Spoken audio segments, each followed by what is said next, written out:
Hi நண்பா, இந்த ஒரு வீடியோக்குள்ள விக்ரம் சார் நடிப்பில் வெளியான வீரதீர சூரன் திரைப்படம் 25 நாள் முடிவில் வேர்ல்டு வைடு, அதாவது தமிழ்நாடு, தெலுங்கு, இந்திய அளவில் ஓவர்சீஸ் மற்றும் வேர்ல்டு வைடா இதுவரையும் எவ்வளோ கலெக்ஷன் இருக்குது அப்படின்றதான் டீட்டில் வந்து பார்க்க போகிறோம். அதுக்கு முன்னாடி 24வது நாளை விட 25வது நாள் வந்து பார்த்தீங்கன்னா வசூல் தாறுமாறாக உயர்ந்திருக்குது. ஸோ இதுவரையும் ஒட்டுமொத்தமாக 25 நாள் முடிவில் எவ்வளோ கலெக்ஷன் இருக்குது அப்படின்றதான் டீட்டில் வந்து பார்க்க போகிறோம். அதுக்கு முன்னாடி இந்த ஒரு திரைப்படத்திற்கு நீங்கள் 5க்கு எவ்வளோ ரேட்டிங் கொடுப்பீங்க அப்படின்றத மறக்காம கமெண்ட் பண்ணுங்க.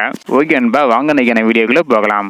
ஓகே அன்பா, 25வது நாளில் ஆன்லைன் மூலம் எவ்வளோ கலெக்ஷன் இருக்கு அப்படின்றத பார்த்துட்டு அதுக்கப்புறம் ஒட்டுமொத்தமாக எவ்வளோ கலெக்ஷன் இருக்கு அப்படின்றத டீட்டில் வந்து பார்த்துடலாம். ஸோ தமிழகத்தில் 25வது நாளில் வந்து பார்த்தீங்கன்னா 51 ஷோ வந்து போட்டிருக்கிறாங்க. 3785 டிக்கெட் வந்து வெட்டினா இருக்குது.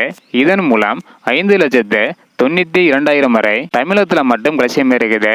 ஆன்லைன் மூலம் மொத்தமாக 9வது நாளில் மட்டும் தமிழகத்தில் 9 லட்சம் வரையும் கலெக்ஷன் இருக்குது. 24வது நாளில் 8 லட்சம் வரையும் கலெக்ஷன் பண்ணி இருந்தது. ஆனால் 25வது நாளில் 1 லட்சம் அதிகமாக கலெக்ஷன் பண்ணி 9 லட்சம் வரையும் கலெக்ஷன் இருக்குது. மொத்தமாக 25 நாள் முடிவில் தமிழகத்தில் மட்டுமே 40,72,00,000 வரையும் கலெக்ஷன் இருக்குது.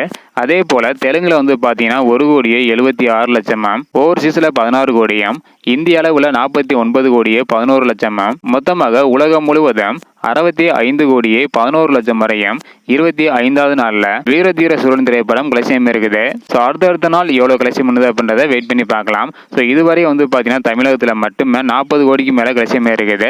வேர்ல்டு வைடாக 65 கோடிக்கு மேலே கலெக்ஷன் இருக்குது. இதை பற்றி உங்களோட கருத்து என்ன அப்படின்றத மறக்காமல் கமெண்ட் பண்ணுங்கள். இந்த வீடியோ பார்த்தீங்கன்னா மறக்காமல் எல்லாருக்குமே ஷேர் பண்ணுங்கள். ஓகே அன்பா, தேங்க்யூ.